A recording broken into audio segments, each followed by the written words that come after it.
Era quarta-feira, dia 7 de maio. Senhoras e senhores parlamentares, a lista de presença registra o comparecimento de 434 senhoras deputadas e senhores deputados. Passava das 7 da noite.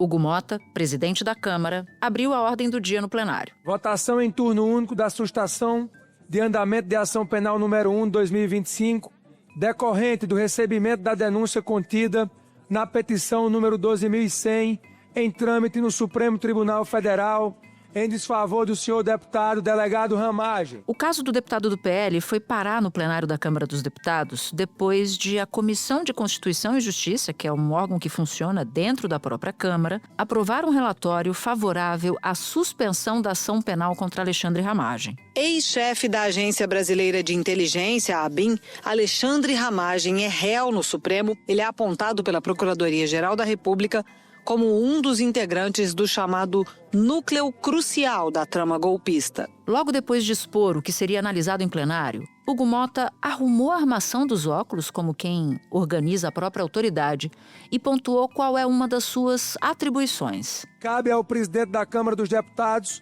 organizar os trabalhos legislativos e otimizar o procedimento de apreciação das proposições.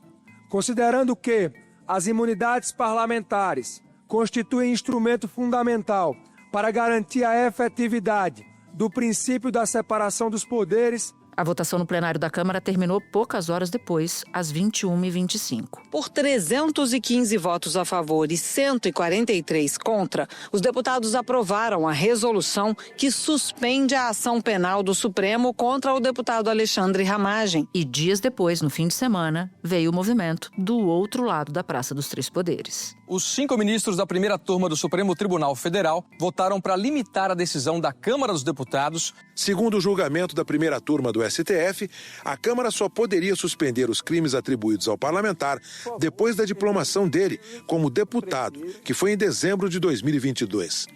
Pela decisão, Ramagem continuará respondendo no STF por 3 dos 5 crimes de que é acusado na trama golpista. Enquanto isso, Hugo Mota, em viagem para fora do país com outras autoridades, não demorou para reagir. O presidente da Câmara determinou que se recorresse ao próprio STF. Ele ingressou, então, com uma arguição de descumprimento de preceito fundamental, a DPF, um tipo de ação usado quando se considera que um ato do próprio poder público, nesse caso, da primeira turma da Corte Suprema, violou um preceito constitucional da Constituição. Os ministros com que eu conversei, eles se mostraram surpresos com a decisão do Hugo Mota de recorrer do resultado dos julgamentos da primeira turma. Eles achavam que o Hugo Mota já daria como caso encerrado a votação da resolução, aprovou, fez o que os bolsonaristas queriam.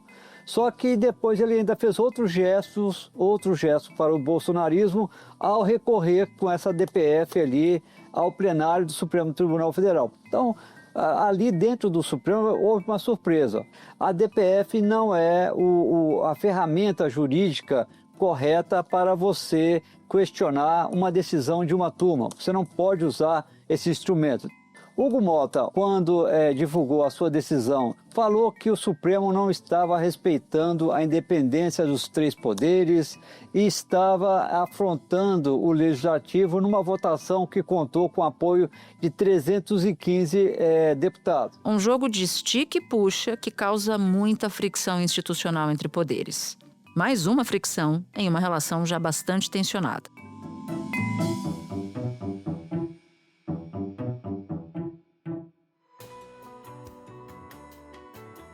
Da redação do G1, eu sou Natuza Neri e o assunto hoje é a tensa relação entre Câmara e Supremo.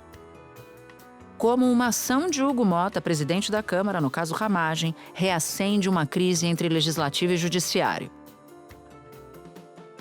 Meu convidado é Fernando Abrúcio, professor da FGV São Paulo, comentarista da Globo News e colunista do jornal Valor Econômico. Quinta-feira, 15 de maio. Meu caro Fernando Abrúcio, te chamei aqui no assunto para a gente tratar da encrenca institucional da vez. E tudo começa com a aprovação pela Câmara dos Deputados de uma proposta simplesmente suspendendo a ação penal do golpe de Estado contra o deputado Alexandre Ramagem.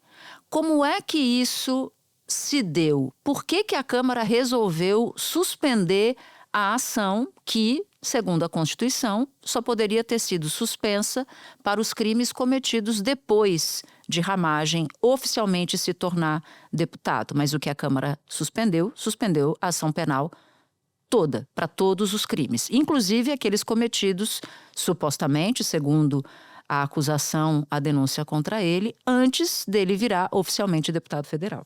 Olha, a decisão da Câmara, logo de cara, Natuza, é inconstitucional. Ela não segue as regras básicas da lei. Mas ela obedece a um contexto político que tem dois elementos centrais aí. O primeiro, os deputados, olhando para a situação do Ramagem, estão se perguntando: amanhã pode ser que o caso seja comigo. E acho que isso contou muito quando a gente olha o número de votos, Natuza, não é um número qualquer, não é uma maioria raspando ali próximo dos 50%. Então, muitos deputados ali votaram dizendo: nós precisamos mostrar ao Supremo que qualquer processo deve envolver a consulta à Câmara, porque se não houver essa consulta à Câmara, nós vamos estar com muitos processos caindo aqui na casa, sobretudo porque eles temem no futuro que isso ocorra no caso das emendas. Então, eles estão mostrando que eles vão reagir. E isso se dá depois, tanto essa reação, né, essa aprovação maiúscula por muito número, muito voto, como você está dizendo, aconteceu depois que o Supremo, a primeira turma do Supremo, transformou em réu Ramagem e mais outros, né, do chamado núcleo 1 da investigação da tentativa de golpe, da denúncia contra a tentativa de golpe. E na decisão da primeira turma do Supremo Tribunal Federal, Alexandre Ramagem havia cometido 5 crimes, segundo a Procuradoria-Geral da República, e a decisão da turma diz: tem indício aqui de que ele cometeu esses 5 crimes, vamos começar o processo aqui para analisar se ele de fato os cometeu. Aí a Câmara diz: olha, a Constituição diz que vocês não podem fazer isso sem nos ouvir. A gente tem que ouvir. Toda vez que um deputado e um senador é alvo de uma denúncia aceita pelo Supremo, a gente tem que se pronunciar. Aí o Supremo diz o seguinte: ok, mas isso só vale para os crimes que foram cometidos depois da diplomação, que é o que oficializa, né, quando um eleito se torna deputado federal ou senador. E aí a conclusão do Supremo foi a seguinte: bom, como a tentativa de golpe se deu ao longo do tempo e não só no dia 8 de janeiro, no dia 8 de janeiro o Alexandre Ramagem já era diplomado, já estava diplomado.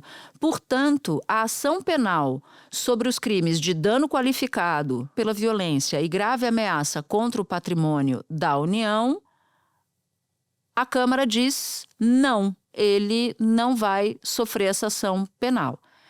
Os demais crimes, que são crimes mais cabeludos, aconteceram no concurso ali para o 8 de janeiro, portanto, bem antes da diplomação, foi acontecendo ao longo dos anos da diplomação de Alexandre Ramagem. E os crimes são, segundo a PGR, organização criminosa armada, tentativa de abolição violenta do Estado Democrático de Direito e golpe de Estado.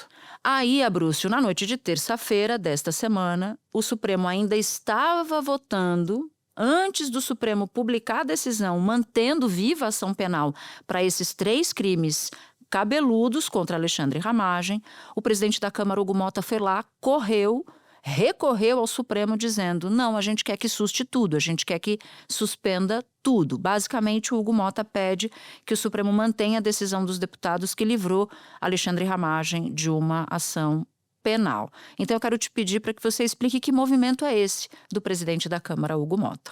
Bom, Natuza, eu acho que há 2 razões que levaram a esse movimento do presidente Hugo Motta. O primeiro é que ele é o presidente do Sindicato dos Deputados.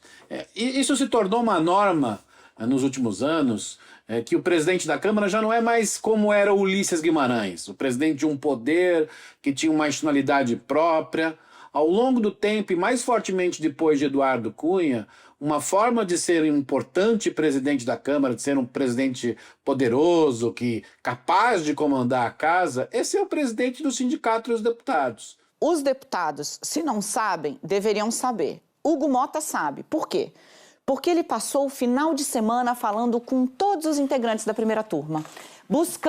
Falou com o relator, falou com o presidente da primeira turma, tentando explicar que, olha, minha posição ali é muito difícil, eu precisava fazer esse gesto, tinha a maioria, mas Hugo Mota sabe. E se os deputados não sabem, você que está em casa precisa saber.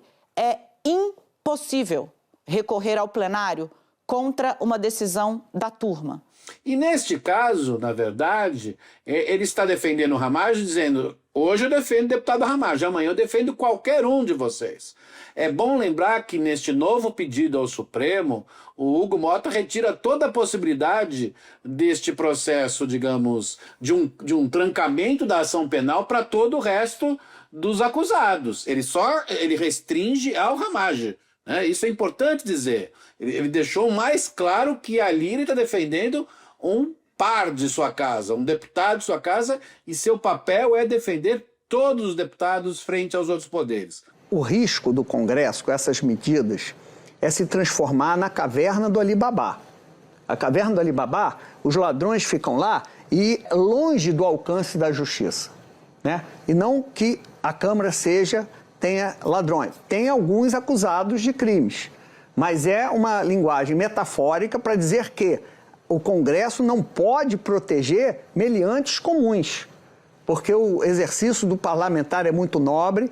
A única solução para qualquer problema desse país, inclusive a anistia, passa pela negociação. Acho que essa é uma razão muito importante, porque isso lhe dá legitimidade, sendo ele alguém que foi ungido pelo antigo presidente Arthur Lira e está procurando construir legitimidade. Acho que essa é a primeira razão.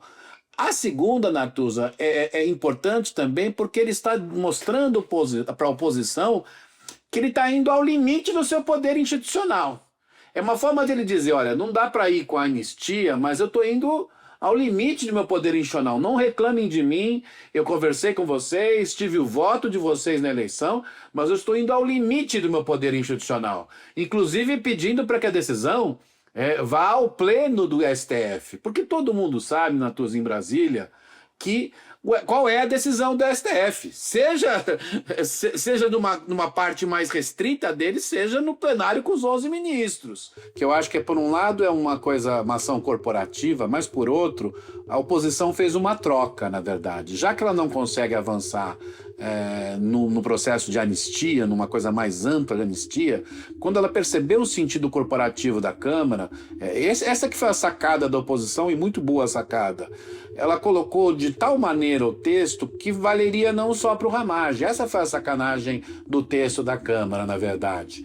E agora o que o Hugo Mota está fazendo é tirando essa traquinagem que foi feita pela oposição, pelo relator lá no texto da Câmara. E aí ele mantém, no fundo, o Ramagem, o caráter ainda de presidente do Sindicato dos Deputados, e mostra também à oposição qual é o limite institucional dele. Eu posso levar até o pleno essa decisão, posso tentar defender o Ramagem, mas tentar dizer que essa decisão em relação ao Ramagem trancaria toda a ação penal, me desculpe, oposição, isso não é possível. É isso que é a ação que o Hugo Mota, ao fim e ao cabo, levou como último pedido ao Supremo.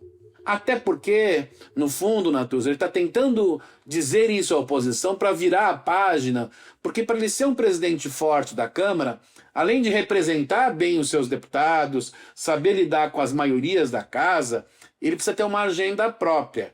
E essa agenda própria não consegue ser iniciada por conta da anistia. No fundo, esse debate penal está barrando a criação de uma agenda própria do deputado Hugo Mota. E ele quer virar essa página o mais rápido possível para ser o deputado, por exemplo, que aprova o sistema de segurança pública, o presidente da Câmara que aprova a isenção do imposto de renda para milhões de pessoas. Mas ele está fazendo isso chafurdando nessa agenda. É muito curiosa essa lógica de quero sair dessa agenda, deixa eu mergulhar profundamente nela, provocar o tempo inteiro o Supremo, não? Mas ele foi com o último instrumento que ele tem, Natuza. Do ponto de vista institucional, esse instrumento que ele está usando é o último instrumento e ele sabe que ele precisa disso, porque ele não tem a legitimidade que Arthur Lira tinha. Ele não é um deputado de longos mandatos, fortemente conhecido. Ele precisa criar essa legitimidade. Ele não tem um partido que é o maior partido da casa, como Ulisses Guimarães tinha, como Aécio Neves teve, como alguns dos presidentes da casa que foram do PT tiveram. Um líder me falou o seguinte: se passar esse projeto de lei da anistia, vira briga de rua. A crise institucional vai ser sem precedentes. Essa história de emenda vai vir com força, então vira um negócio assim que a gente não sabe como termina. A posição dele é uma posição difícil, então ele está indo ao limite institucional, e isso obviamente cria algum grau de fricção, não há como negar, mas se o Supremo disser, olha, vamos manter como foi a tomada de decisão inicial, digamos, essa mudança que houve no Supremo em relação ao Ramagem, mas sem considerar a decisão tomada pela Câmara como a decisão final, ele vai dizer, olha, eu fiz o que pude, vai fazer um discurso institucional, olha, precisamos equilibrar os poderes, todos vão sempre fazer esse discurso, mas para por aí e vai poder dizer à oposição, olha, eu fiz o que podia, agora nós temos que virar a página. Acho muito difícil, Natuza, que ele conseguisse fazer isso sem mostrar mesmo algum grau, digamos, de desequilíbrio institucional. Isto é, a forma dele dizer à Câmara que de fato é o presidente de todos é mostrar algum grau de desequilíbrio, mas um grau certamente controlado. Porque agora, na verdade, Natuza, é a fase fácil do conflito entre os poderes. A fase difícil vai ocorrer entre o final deste ano e no ano que vem, que vai ser uma fase que vai envolver uma pressão maior junto ao presidente da Câmara para ter conflitos com o Executivo e o Judiciário, e ele vai ter agora uma folga por um tempo, enquanto correr um processo que eu acho que vai ser mais demorado do que se imagina do Bolsonaro, para ter alguma agenda e dizer, olha, eu aprovei a isenção do imposto de renda. É como o Arthur Lira diz, eu aprovei a reforma tributária. Ele precisa disso, mas com o poder que ele tem hoje, sem gerar algum desequilíbrio que demonstre a sua luta pela independência da casa, ele não consegue virar a página. É essa a situação do país. Olha, eu conversei inclusive com um ministro do Supremo perguntando, vocês estão entendendo os movimentos do Hugo Mota? Porque lá atrás eu conversava com alguns integrantes da Suprema Corte sobre o que eles achavam que seria esse mandato de Hugo Mota. E os recados que eles interpretavam, vindos supostamente de Hugo Mota, era de que Hugo Mota não transformaria a Câmara nesse campo de batalha em torno de anistia, em torno de relativizar o que tinha acontecido, etc, etc, etc. Eles de fato acreditaram nisso. E aí ontem eu voltei para as mesmas fontes, claro, para perguntar. Falei, bom, e agora? Vocês estão entendendo? Porque me parece que é algo diferente do que vocês tinham me falado lá atrás. E aí uma dessas figuras me disse assim, olha, tá bem mal aqui no Supremo, porque ele fala uma coisa e faz outra. Aí depois disse que foi pressionado, que precisava dar uma resposta, blá, blá, blá. Eu tô lendo ipsis literis. E aí a pessoa completa, né? O integrante do Supremo completa. Ele fez o que achou necessário e nós faremos a mesma coisa. E a vida seguirá. É isso mesmo. E é isso mesmo. E diria mais para você, Natuza. Neste caso, a gente teve o jogo... O presidencialismo foi inventado basicamente pelo James Madison, americano, que criou a Constituição americana, e diz o seguinte, os poderes não vão ter relações harmônicas, vão ter relações de conflito, de controle mútuo, mas não desmedido. Neste caso, a ação inicial da Câmara consertou, na minha opinião, um erro do Supremo, da primeira turma. Colocar o Ramagem em processos posteriores à sua diplomação, né, ou em crimes posteriores à sua diplomação, sem pedir licença à Câmara, estava errado. Portanto, aqueles dois crimes de ordem mais patrimonial relativos ao 8 de janeiro não podiam estar na lista dos crimes pelos quais o Ramagem vai ser julgado. Os três primeiros, sim, e eu acho que a decisão da primeira Câmara nesse sentido está correta, mas os outros dois eram exagerados do ponto de vista legal. Nesse sentido, a Câmara gerou equilíbrio entre os poderes. A gente acha que equilíbrio vai ser um ligar para o outro e todo mundo se abraçar. Não existe isso no sistema presidencial. Sempre há algum tipo de choque, confronto, contanto que não seja desmedido, contanto que não leve à quebra institucional. E neste caso, a ação da Câmara, mesmo que a oposição chore, o Ramagem grite, ela consertou, na minha opinião, um erro da decisão da primeira turma relativo aos crimes do Ramagem. E colocou naquilo que, para mim, são os 3 crimes pelos quais ele pode ser julgado. Depois, pelo menos sem pedir o aceite da Câmara. Os outros, me parece que não poderiam ser colocados sem que a Câmara tivesse aceitado colocar no processo. Então, acho que ao final, independentemente dessa última decisão do Ramagem, que é, no fundo, para dizer eu tenho a mesma camisa do mesmo time que vocês, a última decisão da primeira turma me parece que foi um jogo de equilíbrio de poderes e não de desequilíbrio. Ela melhorou a qualidade da decisão. Ou seja, no sentido de separar os crimes. Então tá, os 2 crimes cometidos ali no 8 de janeiro, foi depois da diplomação, beleza, vocês têm direito de fazer isso. Agora, os 3 anteriores, que foram cometidos desde 2021, segundo a denúncia, insisto, não segundo o assunto, esses vão ser objeto da ação penal, ela vai seguir, pronto, acabou. Essa revisão não teria ocorrido, Natuza, se a Câmara não tivesse reagido. A gente também tem que pensar desse outro lado. A reação da Câmara cometeu algumas barbaridades ilegais, não há a menor dúvida quanto a isso, tem muita gritaria, muita mise-en-scène, mas ao fim e ao cabo, essa decisão da Câmara, quando foi levada de novo à primeira turma consertou a sua decisão e colocou num sentido mais justo, na minha opinião, num sentido mais próximo da legalidade, sobre o que pode ser julgado o deputado Alexandre Ramagem. Então, mesmo que haja gritaria, jogo de cena aqui e acolá, esse conflito entre os poderes mostrou que nem sempre o conflito entre os poderes é disruptivo. Ele pode ser uma forma de corrigir erros de vários lados, como foi a decisão do ministro Flávio Dino em relação às emendas. A primeira turma, presidida pelo ministro Zanin, em tema relatado pelo eminente ministro Alexandre de Moraes, se defrontou com esta ideia de que a separação de poderes impediria a primeira turma de se pronunciar sobre uma decisão da Câmara. Ora, da Câmara dos Deputados. Se assim fosse, nós teríamos uma dissolução da República. Porque aí cada poder e cada ente federado faz a sua bandeira, o seu hino, emite a sua moeda, e aí, supostamente, se atende à separação de poderes. O Congresso não melhorou tudo? Não melhorou tudo, mas melhorou várias coisas. E assim vai continuar, provavelmente, pelos próximos anos, para tentar corrigir as emendas. Então, certo grau de conflito é importante para que os poderes, pouco a pouco, consigam consertar decisões que tomaram. Agora, quando se tenta levar... E essa era a ideia que a oposição encaixou ali como um jabuti na decisão da Câmara. Se tentou levar o trancamento da ação penal como um todo, aí, obviamente, é algo completamente ilegal e é algo que não tem a ver com o equilíbrio dos poderes. Espera um pouquinho que eu já volto para continuar minha conversa com Fernando Abrúcio.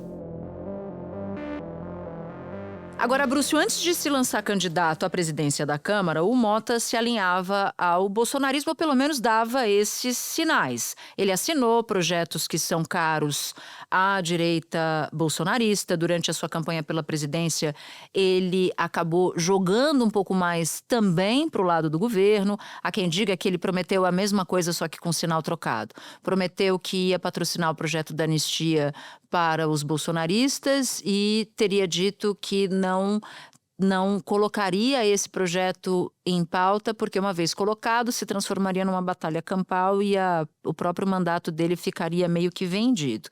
E agora, o que a gente pode dizer sobre quem é e o que quer o presidente da Câmara, tendo ele insistido na tese de que a Câmara, de que os deputados podem, mesmo afrontando a Constituição, suspender uma ação penal naqueles pontos em que o Supremo já disse que a Câmara não pode suspender. Olha, eu acho que ele pode dizer aos deputados que ele, primeiro, mostrou que é defensor dos deputados. Então ele cresce junto aos deputados, a cotação dele sobe. Sobe, ele mostra que defendeu até o limite. Ao limite, né, levar o pleno, se ele conseguir levar o pleno do Supremo, ele mostrou que tem força institucional e vai defender os deputados. Segundo, ele mostrou que vai ouvir todos os lados, que foi capaz de melhorar a decisão em relação ao Ramagem. Ramagem não vai ser mais julgado em relação a 5 crimes, mas em relação a 3 crimes. Ele conseguiu ganhar alguma coisa ali.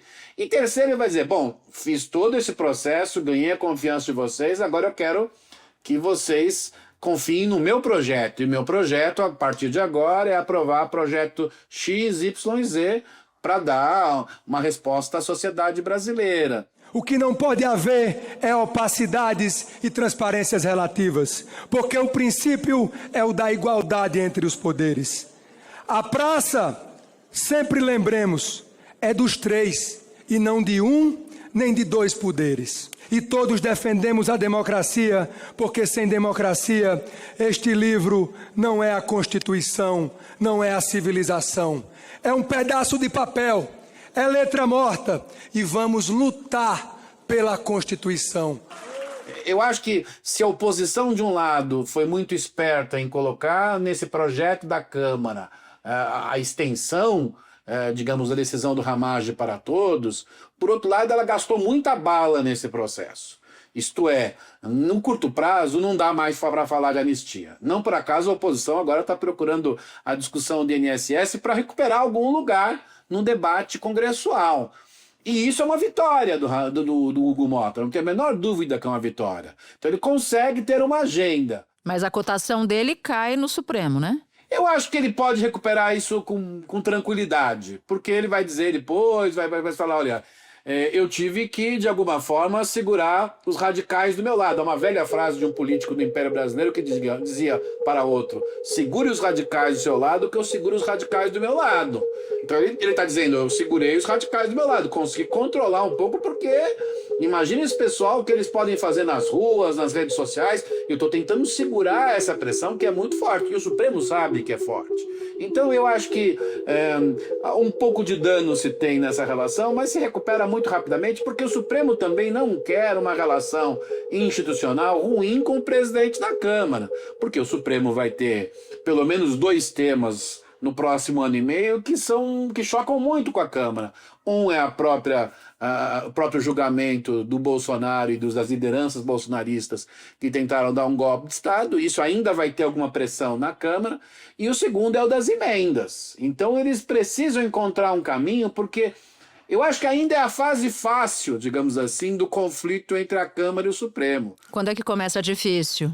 Começa difícil quando entrarem essas 2 coisas. Primeiro, o julgamento do Bolsonaro e das lideranças bolsonaristas. Haverá muita pressão na Câmara em relação à tentativa da Câmara reagir a esse processo.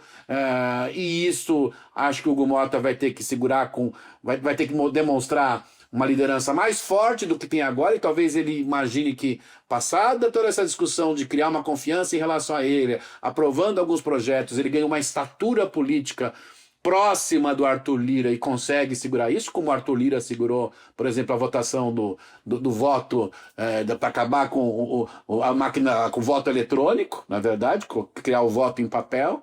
E a segunda, que eu acho que essa é a mais difícil, Natuza, tem a ver com as emendas, porque é bom lembrar a decisão da primeira turma, o voto recente, que não foi um voto, foi um aviso do ministro Flávio Dino.